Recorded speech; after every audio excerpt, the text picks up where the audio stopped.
क्या तुम चाहती हो वो दोनों थोड़ी देर और साथ रहे? हाँ, थोड़ी देर रहने देते हैं। पर मेरा ये गठन ते हो तो उसे ही दर्द होगा, और कुछ ना करके तुम्हारा भी अंत होगा। तो तुम्हें जाना है या रहना है, तुम ही बताओ।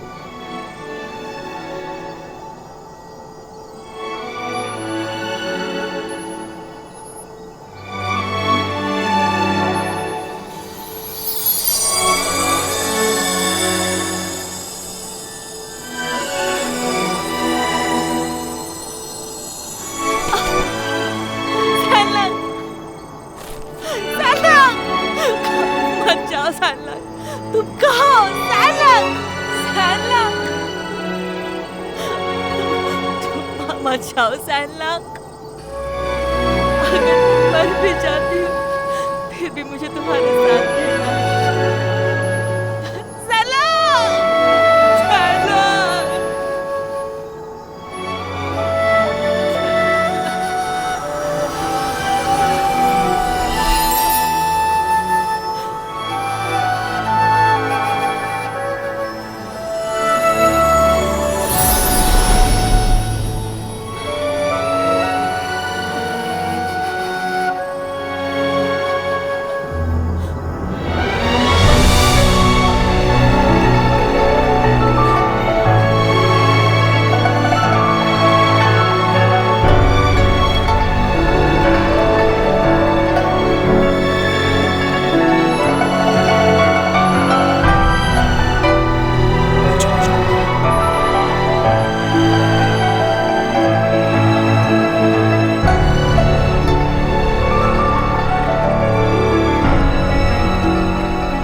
मैं गठन बना सकता हूँ लेकिन मंत्र नहीं जानता। क्या तुम मदद करोगी?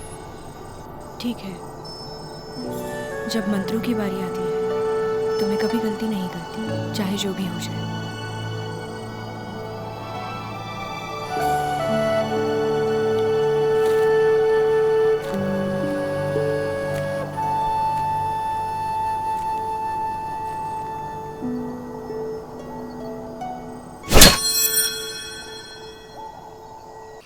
खुश नहीं लग रही हो।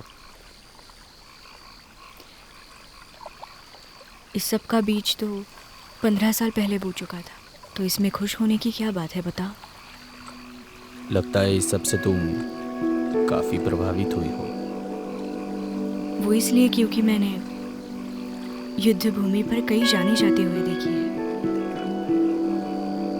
वैसे हर कोई इतना भाग्यशाली नहीं होता कि वो अमर बन जाए।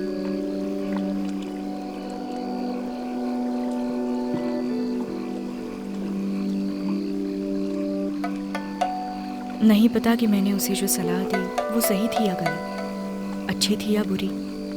लेकिन अगर एक दिन मुझे अगर जाना पड़े तो कोई ऐसा जिससे मैं प्यार करती हूँ, मैं चाहूँगी कि वो मुझे जल्द से जल्द भूल जाए, क्योंकि अतीत केवल एक आभास है और सिर्फ भविष्य ही जिंदगी है। पागल मुर्गी, सच कहूँ तो वर्तमान ही मायने रखता है। तुम्हारी बात सही है।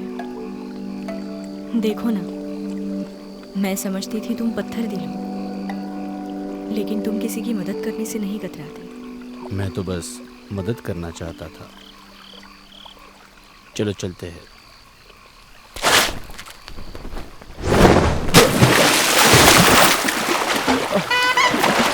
मदद करो। तुम ये कैसे गए? क्या तुम्हें तैरना नहीं आता? नहीं, मुझे भी नहीं आता। जल्दी मदद करो। पानी के इतने पास रहकर भी तैरना नहीं आता? अच्छा, मैं आ रही हूँ।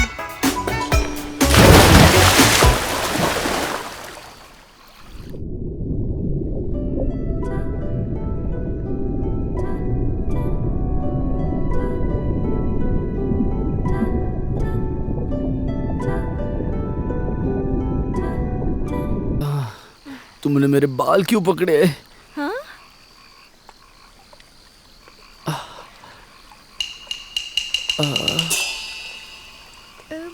बताओ, ऐसे ही चलते चलते पानी में कौन गिरता है? पर मैं गलती से गिर गया, मुझे दोष मत दो। तो मैं किसे दोष दूं? तुम पानी से डरती थी ना, मुझे क्यों बचाया? ये आखिरी बार था। अब मैं इंसानी रूप में हूँ। अब मुझे जाना चाहिए। तुम्हारी बहुत मदद कर ली।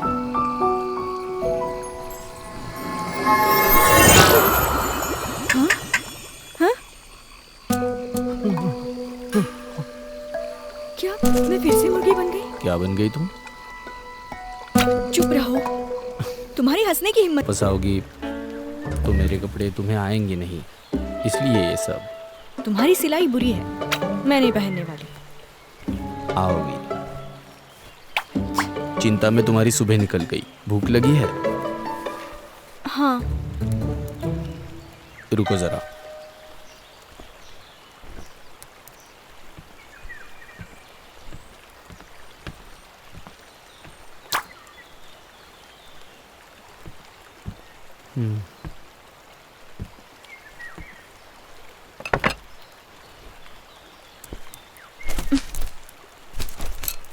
ओए, वैसे मैंने तुमसे पूछा नहीं। तुम तो बस एक आम इंसान हो जिसके पास शक्तियाँ भी नहीं है, लेकिन फिर भी तुम बहुत अच्छे से गठन बना सकते हो, जो इतना आसान नहीं।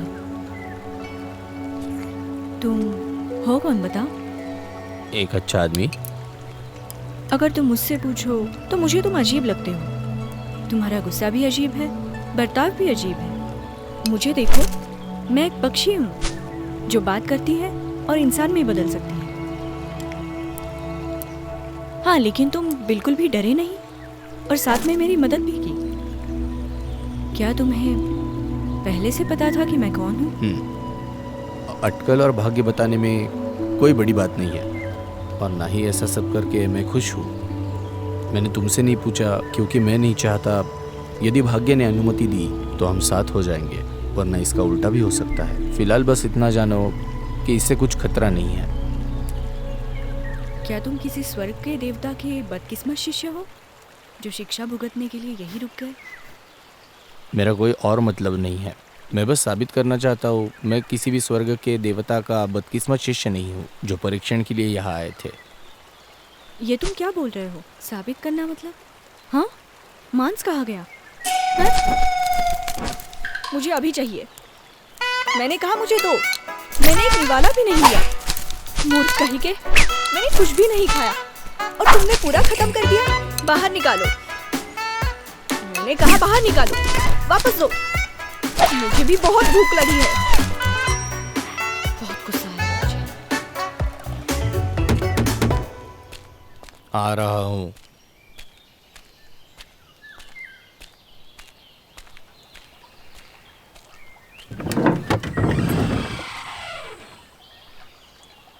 महोदय, राजकुमार ने तुम्हें बुलाया है। मुझे लगता है आप गलत जगह आए हो। देखो, हमें कुछ गलतफहमी नहीं हुई है, समझे? हमारे साथ चलिए। मुझे ये सब पसंद नहीं है।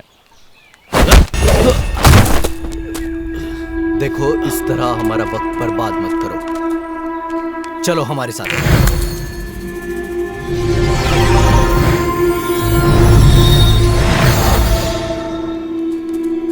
चलो। ये क्या कर रहे हो? उठाओ इसको। वहीं रुक जाओ। तुम कौन हो?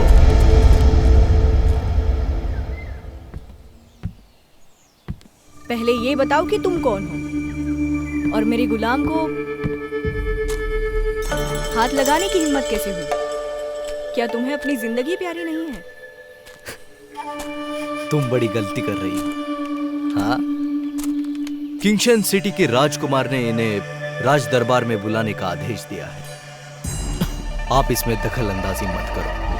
मेरी जगह?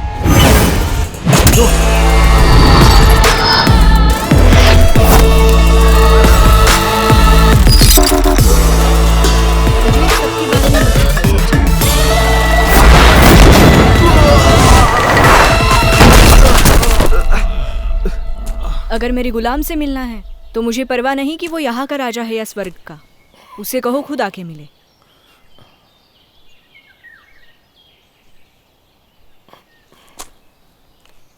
वैसे मैं कब से तुम्हारा नौकर बन गया? हाँ, कुछ भी बात करती है।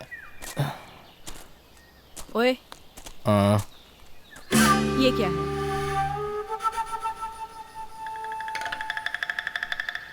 हाँ, मैंने पूछा ये क्या है? एक पत्थर। वापस मार खानी है?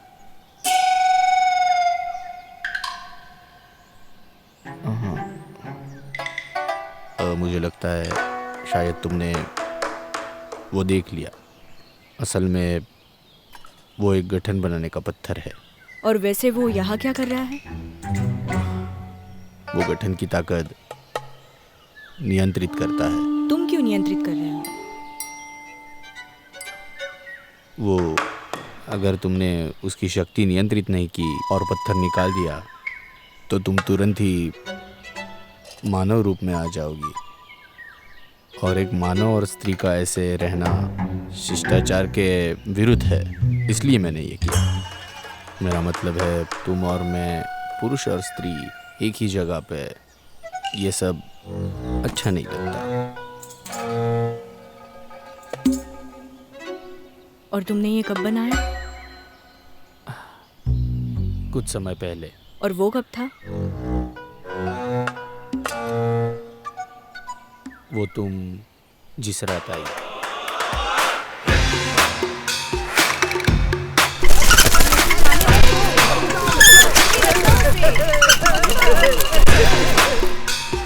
इसका मतलब मुझे बहुत पहले ही इंसानी रूप में आ जाना चाहिए।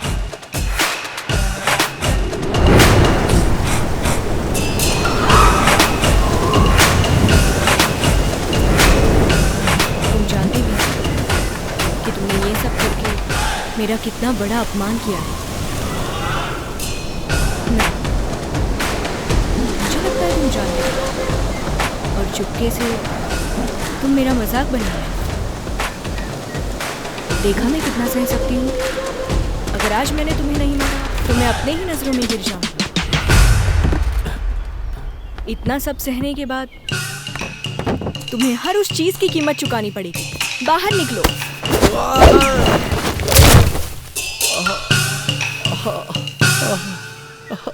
मेरा हाथ बहुत जोर से लगा। मेरा हाथ।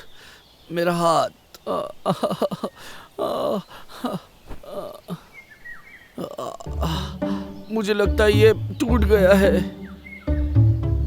ये मत भूलो, मैंने तुम्हें मरने से बचाया है। गधा, तुमने मेरा हाथ क्यों तोड़ा? क्या ये टूट गया है? इंसान तो बहुत ही नाजुक होते हैं। मैं मानता हूँ मैंने पत्थर का इस्तेमाल गठन को दबाने के लिए किया और इससे तुम्हारा अपमान हुआ है, पर यह सब मैंने जानबूझ के नहीं किया। तुम्हें मेरा हाथ नहीं तोड़ना चाहिए था।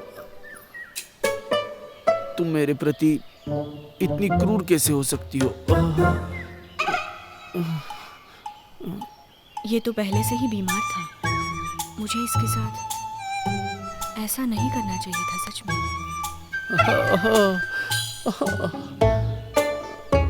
दर्द हो रहा है। लगता है ये मरने वाला है।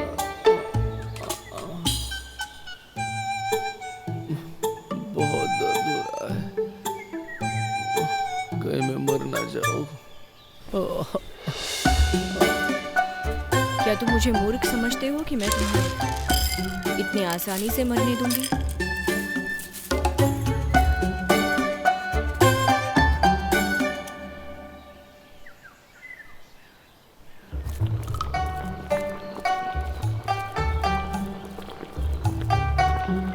मैं खुद कर लूंगा। क्या तुम दर्द में होने का नाटक कर रहे थे? नहीं तो मैं तुम्हारे कारण सचमुच बहुत दर्द में था। तो मैं चाहता था कोई मेरा ध्यान रखे, मेरी देखभाल करे। अब लगता है मैंने कुछ ज़्यादा ही सोच लिया। तुमने कुछ ज्यादा नहीं सोचा है। मुझे इतना सताने के बाद तुम चाहते हो कि मैं तुम्हारी मदद करूं?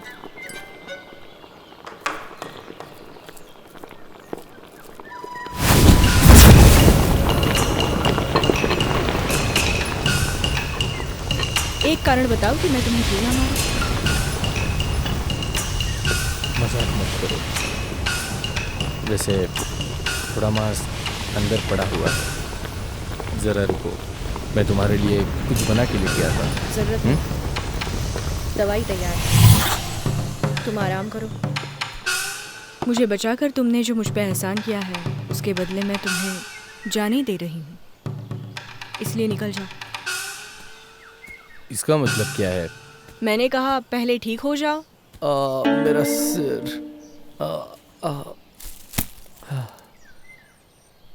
तुम्हारा तो हाथ टूट गया था, तो सर दर्द कैसे है? शायद तुम्हें पता नहीं होगा, मुझे बचपन से ही ये दिक्कत है। अगर कहीं पे भी चोट आ जाए तो सर दर्द करता है।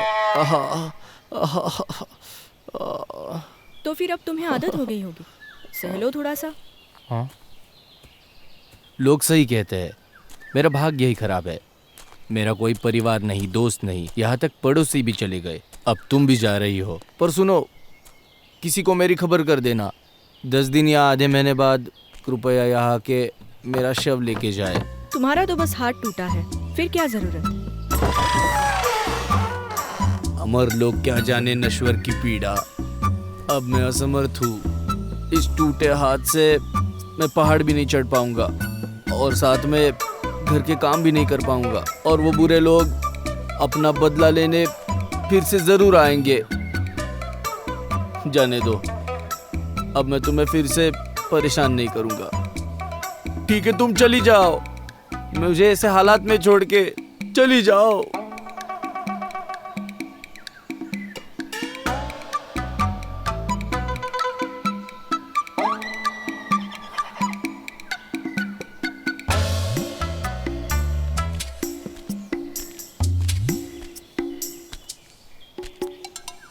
सिर्फ तुम्हारे ठीक होने तक रुकूंगी।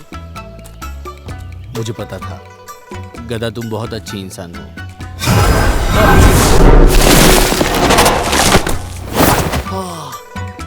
मेरा नाम शेनली है, वापस गदा कह के मत बुलाना।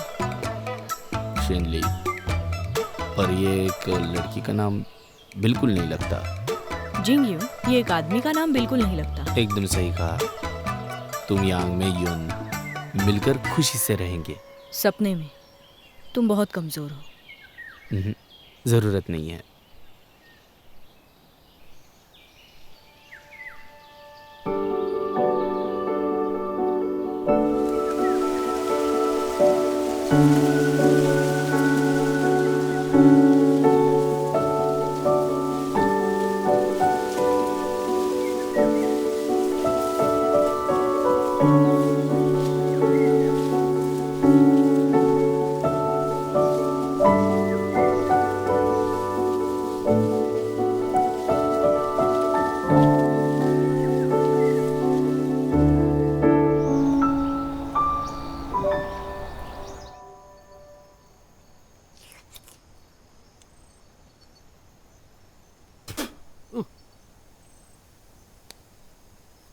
तुम तीनों निकम्मे हो, एक औरत से मार खा के आए। राजकुमार, हमें लगा था हम उस लड़की का सामना कर सकेंगे, मगर उस लड़की ने वो पदक छीना और वो तोड़ दिया। मूर्ख हो तुम। हमारे शहर की मुद्रा ऐसे कोई हाथ से कैसे तोड़ सकता है? ये देखो। हाँ?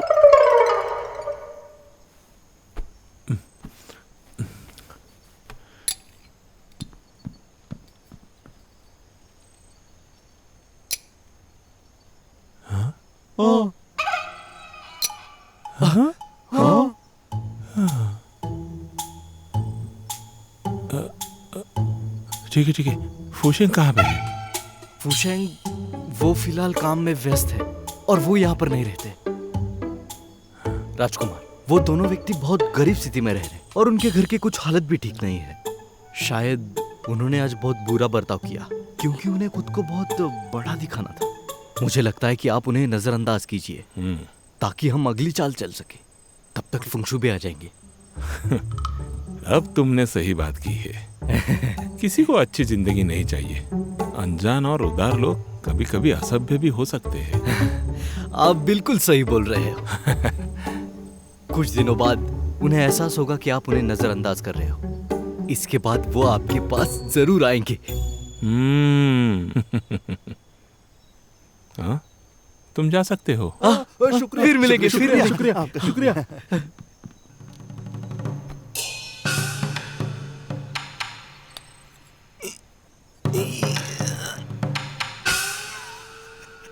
ये काफी मजेदार है।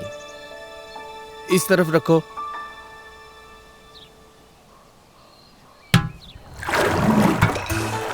जरा संभाल के रखना, दीवार से टकराकर कहीं टूट ना जाए।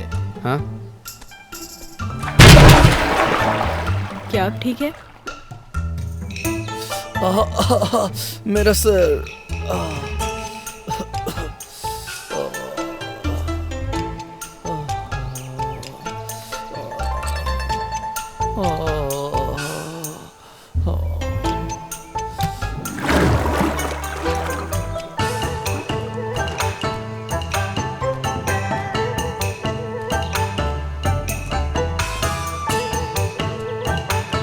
यहाँ कैसे रहेगा? शायद से ये भी जगह ठीक नहीं है।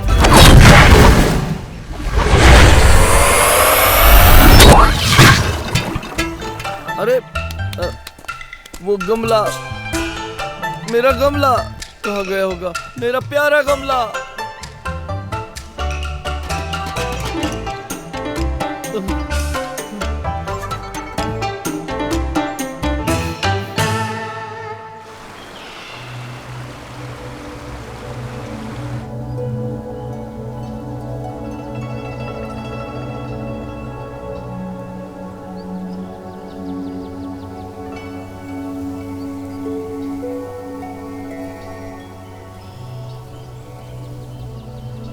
मैंने राजकुमारी के साथ गलत किया,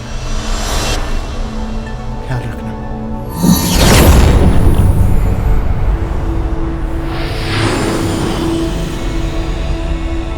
उन्होंने मानव के क्षेत्र में जादू का प्रयोग क्यों किया? अगर किसी को पता चला। मुफैंग, उठ गए? सेनापति शाइंग भी, आप यहाँ कैसे? मैं यहाँ क्यों नहीं आ सकता? हाँ, तुम्हें चोट लगने पर मैं ही तुम्हें वापस ले आया, और जब नींद में तुम दर्द से जूझ रहे थे तब मैं तुम पर ध्यान रख रहा था। अब तुम कहाँ जा रहे हो? मैं बाहर जा रहा था। घूमने के लिए? तुम इतने कमजोर हो और अब तक ठीक भी नहीं हुए। बैठ जाओ और यहाँ आराम करो, बैठ जाओ। थोड़ी चाय पी लो, अभी तुम्हें आराम की सख्त जरूरत है। आपका मेरे पास कोई काम है? मोफैंग, अगर तुम जानते हो कि रानी साहिबा कहाँ है तो इसे केवल अपने पास ही मत रखना। सेनापति शाइंग भी, मुझे कुछ पता नहीं। अच्छा है तुम नहीं जानते हो।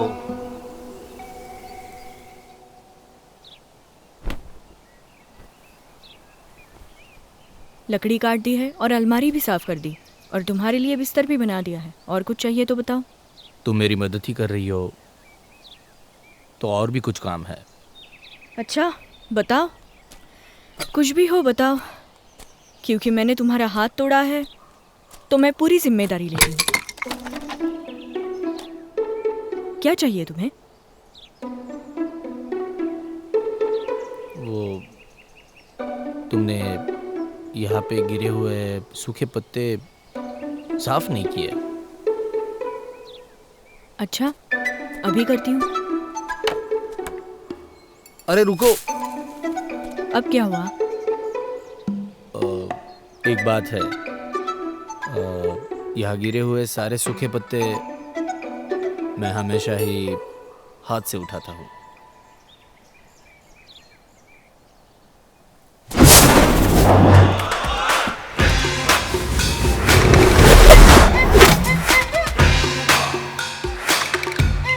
हमेशा इतना दूर क्यों? मेरे पास अभी बचा ही क्या है? तुम यहाँ बिना कुछ किए बस बैठे हुए हो और मुझे और ज्यादा तकलीफ दे रहे हो। नहीं, इस बार नहीं। पिछली बार तो यही किया था। मैं बस बोल रहा हूँ, इस बार नहीं किया।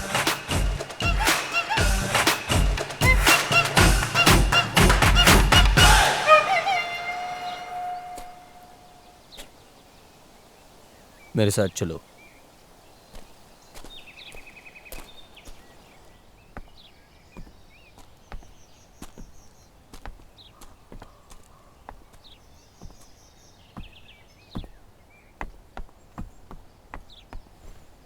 इस पत्ते को ऐसे रखना चाहिए कि ये इसलिए क्योंकि अंगूर हमेशा गुच्छे में आते हैं, सिर्फ अकेले नहीं।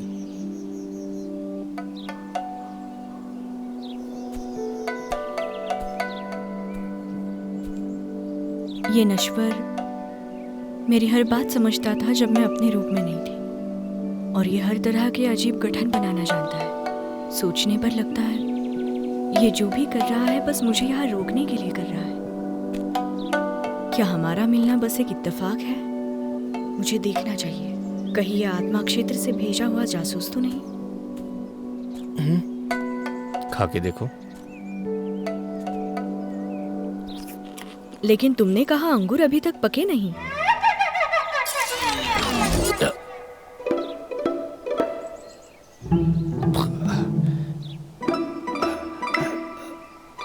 काफी मीठे हैं, खुद ही खा के देख लो।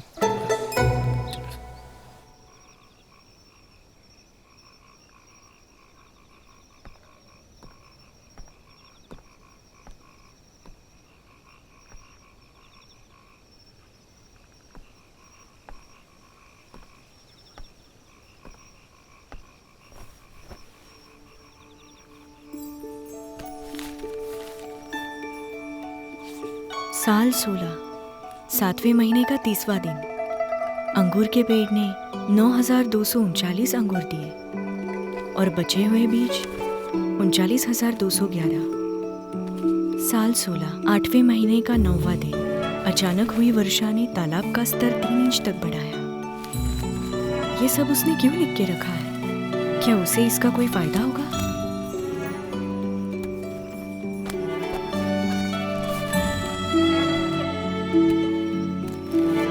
आज 5वां साल और 3रा महीना। बीमारी के कारण माँ बाप गुजर गए। पड़ोसियों की दयालुता का शुक्रिया, उन्होंने ताबूत बनाया और बहुत दूर एक पहाड़ी के कोने पे उनको दफना दिया। 5 साल और 5 महीने बाद मेरे छोटे भाई को भी यही बीमारी हुई। पड़ोसी डर गए थे। शुक्र है वहाँ पे माँ और पिताजी का ताबूत था। भाई को भी उनके साथ दफना दिया। तुम क्या देख रही हो?